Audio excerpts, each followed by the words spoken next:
नमस्कार, मैं हूं राघवेंद्र दुबे और आज बात करेंगे सीबीआई और ईडी की जुगलबंदी की। वो इसलिए कि मनीष सिसोदिया जो दिल्ली के शिक्षा मंत्री और आबकारी मंत्री भी थे, उनको 26 फरवरी 2023 को सीबीआई द्वारा 8 घंटे की पूछताछ के बाद गिरफ्तार कर लिया गया था। उन पर आरोप था दिल्ली शराब घोटाले का, जो उन्होंने नई नीति लागू की थी। इसके बाद वो तिहाड़ जेल में थे। तिहाड़ जेल में सीबीआई ने रिमांड मांगी, वो रिमांड बढ़ाई गई थी। इसके बाद 11 मार्च को सुनवाई होनी थी उनकी बेल पर। इससे पहले ईडी कोर्ट से अनुमति लेकर के वहाँ पहुँचती है, मनीष सिसोदिया से एक लंबी पूछताछ करती है और पूछताछ के बाद उनको गिरफ्तार कर लेती है। इसीलिए कह रहे हैं कि सीबीआई और ईडी की जुगलबंदी। ईडी को पता था कि कहीं मनीष सिसोदिया को जमानत ना मिल जाए, इसलिए ईडी ने जमानत पर सुनवाई होने से एक दिन पहले उनको गिरफ्तार कर लिया। और आरोप है कि जो दिल्ली में नई शराब नीति लागू हुई, उसमें भ्रष्टाचार हुआ। उन्होंने कारोबारियों को फायदा पहुंचाने के लिए काम किया। चीफ सेक्रेटरी के रिपोर्ट पर एलजी द्वारा सीबीआई जांच के निर्देश दिए गए थे और उसमें जो आरोप लगाए गए थे मनीष सिसोदिया पर, वो आरोप थे कि उन्होंने कारोबारियों को 6% की जगह 12% मार्जिन देने का काम किया और कोरोना काल में नुकसान की भरपाई के लिए लगभग 144 करोड़ की फीस उन्होंने माफ़ कर दी, लाइसेंस फीस माफ़ कर दी। L1 के टेंडर में शामिल एक कंपनी की 30 करोड़ अर्नेस्ट मनी वापस कर दी। उन पर आरोप ये लगा कि विदेशी शराब और बियर के प्रति पैकेट पर 50 रुपये प्रति केस की छूट दे दी गई। ब्लैक लिस्टेड कंपनी को 2 जोन के ठेके दे दिए गए और उन पर लगे। सीबीआई ने कई जगह उनके ठिकानों पर छापे मारे, उनके करीबियों पर छापे मारे और जहाँ जहाँ उनको लगा वहाँ छापे मारे, लेकिन सीबीआई को कोई कैश या अन्य तरीके के सबूत नहीं मिले। हालांकि अब सीबीआई कह रही है कि उनके खिलाफ सबूत हैं और यह सब किया गया। उनके एक कारोबारी मित्र थे सिसोदिया के, जो करीबी मित्र दिनेश अरोड़ा, वो सरकारी गवाह बन गए। उन्होंने ही मनीष एवं अन्य नेताओं के नाम लिए। उसी के आधार पर मनीष सिसोदिया के खिलाफ जांच चल रही है। अब वो ईडी के शिकंजे में है। ईडी ने कोर्ट से अनुमति लेकर के रिमांड ली है, जिसमें उनसे पूछताछ होगी और रिमांड के बाद फिर उनकी बेल पर सुनवाई होगी। अब वो होती है सुनवाई या नहीं होगी, या फिर इसी तरीके से वो लटकाए जाएंगे। आम आदमी पार्टी का आरोप है, संजय सिंह ने कहा कि 2 चार्जशीट आई, एक पहले चार्जशीट आई थी, एक फिर दोबारा चार्जशीट आई। उस चार्जशीट में मनीष सिसोदिया का नाम नहीं है, उन पर कोई आरोप नहीं बनता है। इसके बावजूद भी उनको मुख्य साजिशकर्ता बना दिया गया। उन्होंने ये भी आरोप लगाया कि दिल्ली में मनीष सिसोदिया बहुत अच्छा काम कर रहे थे, शिक्षा के क्षेत्र में तमाम काम कर रहे थे। 18 लाख छात्रों की पढ़ाई के लिए उन्होंने शिक्षा व्यवस्था को एक मॉडल के रूप में प्रस्तुत किया, जिसका विदेशों तक में गुणगान किया गया। सरकार इससे चिढ़ गई। उनके अन्य नेताओं ने भी यही आरोप लगाए। उन्होंने कहा कि अभी एमसीडी चुनाव में बीजेपी हार गई उनसे। मेयर के चुनाव में भी काफ़ी दिनों तक हंगामा करने के बाद आखिर में आम आदमी पार्टी का मेयर बन गया। इसलिए बीजेपी बदले लेने की कार्रवाई कर रही है और विधानसभा जो चुनाव पहले के हुए हैं उसमें भी बीजेपी बुरी तरीके से परास्त हुई। चाहे गुजरात की विधानसभा हो, वहाँ पर 5 सीट आम आदमी पार्टी की आई, 5 विधायक उनके बने। पंजाब में उनकी सरकार बन गई। इसी सबसे निराश होकर के ईर्ष्या भाव में बीजेपी सरकार के इशारे पर ये सब काम ईडी और सीबीआई कर रही है। मनीष सिसोदिया का मामला चल रहा है और इधर लालू प्रसाद यादव और उनके परिवार पर ईडी के छापे पड़ रहे हैं।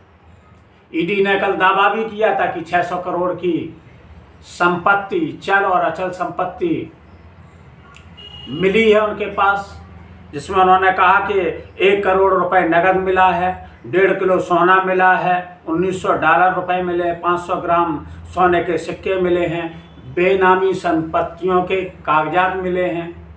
ये ईडी ने दावा किया है। वहीं मुख्यमंत्री, उप मुख्यमंत्री बिहार के तेजस्वी यादव, जो लालू यादव के पुत्र हैं, उन्होंने ट्वीट करके कहा कि हस्ताक्षर के बाद पंचनामे की सूची, क्योंकि जो भी बरामद होता है उस पर पूरी लिस्ट बनती है, उस पर हस्ताक्षर होते हैं। वही उन्होंने कहा कि हस्ताक्षर के बाद पंचनामे की सूची को सार्वजनिक कर देना चाहिए। बीजेपी और उसकी सरकार बदनाम करने के लिए तमाम अफवाह फैला रही है, तमाम संपत्ति बता रही है। याद करिए कि 2017 में उन्होंने लिखा कि याद करिए 2017 में भी 8000 करोड़ के लेन देन, हजारों करोड़ के मॉल की बात हो रही थी, सैकड़ों संपत्तियों की बात हो रही थी। और चंद महीने पहले ही गुरुग्राम में अरबों का व्हाइट लैंड कंपनी का अर्बन क्यूब माल भी मिला था। तो पहले उसका भी हिसाब दे दें, जो पहले आरोप लगाए गए थे, जो पहले आरोप आए थे, उसका भी हिसाब किताब दे दें। लालू यादव जी से पहले राबड़ी देवी से पूछताछ हुई थी ईडी की। इसके अगले दिन लालू प्रसाद यादव से बात हुई और उनसे पूछताछ की गई दिल्ली में मीसा भारती के घर पर। लालू यादव कुछ समय पहले ही सिंगापुर से किडनी ट्रांसप्लांट करा के अभी लौटे हैं और वो स्वास्थ्य लाभ ले रहे थे। ऐसे में एजेंसियों को, सरकार को भी सोचना चाहिए कि एक बीमार व्यक्ति से अगर इस तरीके से उसको टॉर्चर किया जाएगा तो उसका स्वास्थ्य बिगड़ेगा। और समय भी निकाल करके उनसे पूछताछ हो सकती थी और स्वास्थ्य लाभ के बाद उनसे पूछताछ हो सकती थी। अब जो दावे ईडी की तरफ से किए गए, लालू यादव ने भी ट्वीट किया। उन्होंने कहा संघ और भाजपा के विरुद्ध मेरी जो वैचारिक लड़ाई रही है और रहेगी, इनके समक्ष मैंने कभी भी घुटने नहीं टेके। मेरा परिवार व पार्टी का कोई व्यक्ति नतमस्तक नहीं होगा।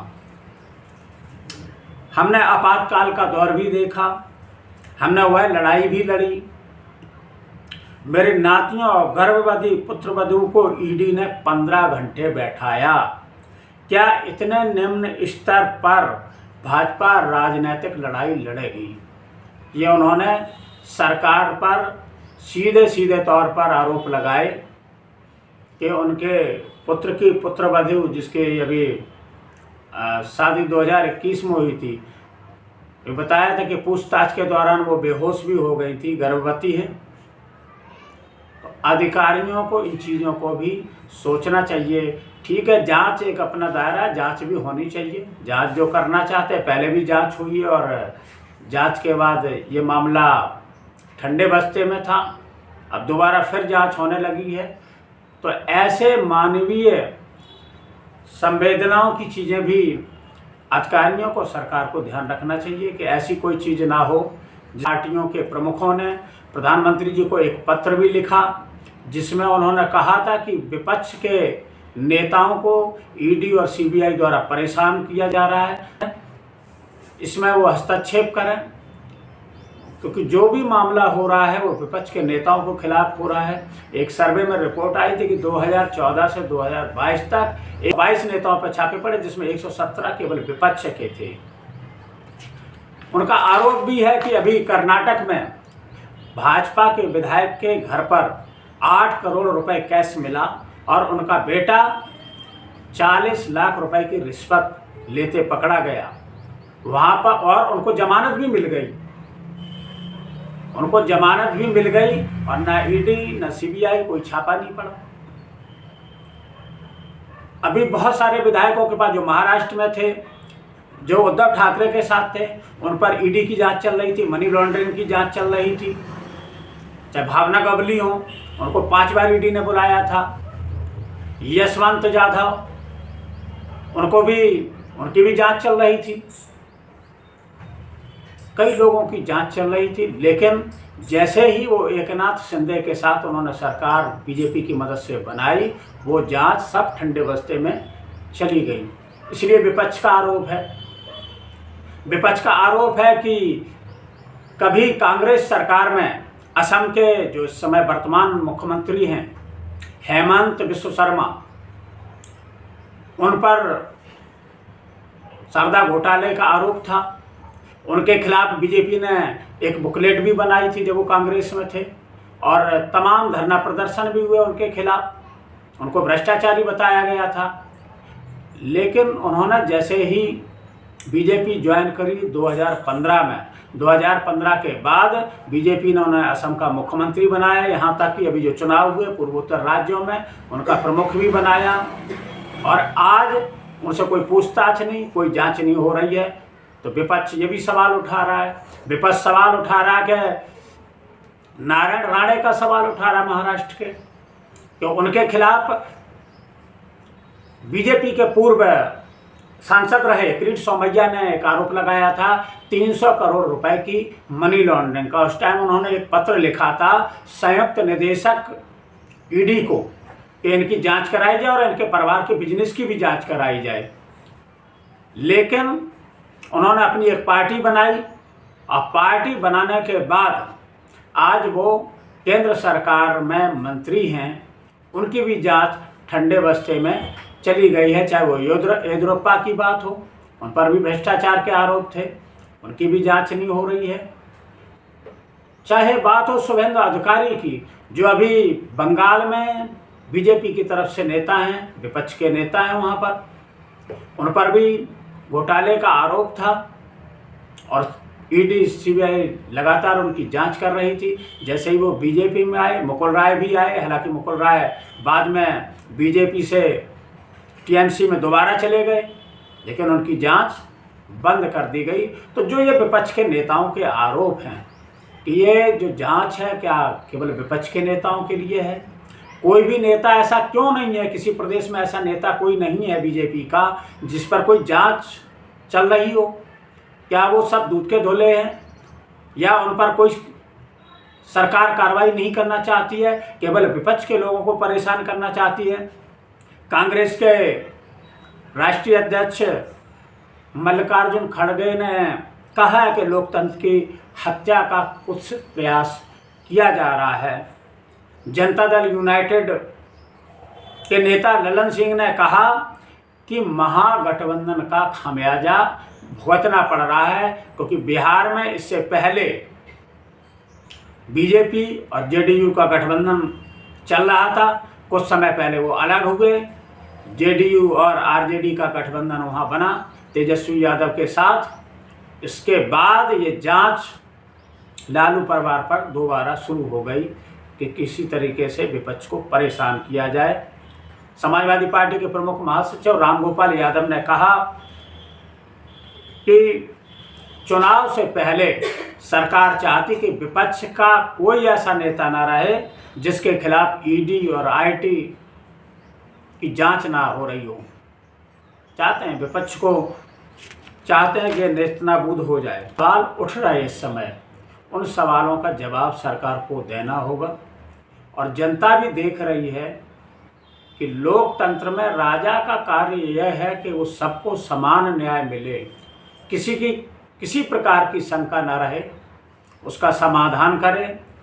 ईडी और सीबीआई, इनकम टैक्स या दूसरी जो स्वास्थ्य संस्थाओं को भी अपनी साख बचाने के लिए ऐसे प्रयास करने पड़ेंगे जिससे किसी के मन में जो उनकी एक छवि बनी हुई थी वो छवि खराब ना हो, वो छवि बिगड़े ना। पहले सीबीआई को सुप्रीम कोर्ट द्वारा, जब यूपीए की सरकार थी, कांग्रेस की सरकार थी, तो उन्हें पिंजड़े का तोता बोला गया था। अब वही स्थिति, उससे भी ज़्यादा बदतर स्थिति हो रही है, क्योंकि 2004 से लेकर के 2014 तक यूपीए की जब सरकार थी उसमें 26 नेताओं की जांच हुई, जिसमें 14 नेता विपक्ष के थे, जबकि 2014 से लेकर के 2022 तक 122 नेताओं की जांच हुई, जिसमें 117 नेता विपक्ष के हैं। तो सवाल उठना लाजमी है, जब सुप्रीम कोर्ट पहले भी दुरुपयोग हुआ है सीबीआई ईडी का, लेकिन अब तो बहुत ज़्यादा हद हो गई है, तो इन्हें भी, इन संस्थाओं को अपनी साख बचानी होगी। और बाकी काम जनता का है, जनता सब कुछ देख रही है, जनता जनार्दन है इस लोकतंत्र में, वो अपना निर्णय देगी। मैं आज की बात यहीं पर समाप्त करता हूँ, फिर मिलेंगे किसी नए मुद्दे के साथ। जय हिंद, जय भारत।